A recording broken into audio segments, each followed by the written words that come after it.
मंडळी वर्षभर जिची आम्ही वाट बघत होतो ना, शेवटी तो दिवस येलो म्हणजे चन्नीचे मासे आणि ते पण तलावातले. तलावात जाऊच्या अगोदर आम्ही इलाव नदीत आणि पहिले म्हटलं आधी नदीतले मासे पकडूया. नदीतनं कधी आम्ही तलावावर जातो असा आमका झाला आणि शेवटी आम्ही इलाव तलावावरती. ह्या बघा समोरचा दिसतात आमचा हरकुळातला तलाव. तलावावर जाता बरीचशी माणसं आमच्या अगोदर आधीच पोचली होती. चिन्यांत मळे मासे धरूक पण सुरुवात केल्या. तलावात जाताना पाणी कमी होता पण पाऊस काय थांबाचा नाव घेत नव्हता, त्याच्यामुळे मोठं होऊक सुरुवात झाली होती. पाऊस किती जरी पडलो तरी मासे पकडल्याशिवाय घरात जायचा नाही.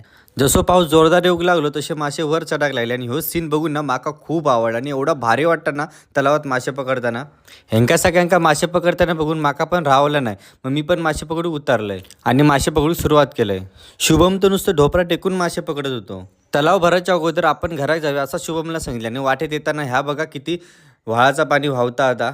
SM मालवणी या यूट्यूब चॅनलवरती ह्यो व्हिडिओ अपलोड केलेलो आहे, तर मित्रांनो ते जाऊन नक्की बघा.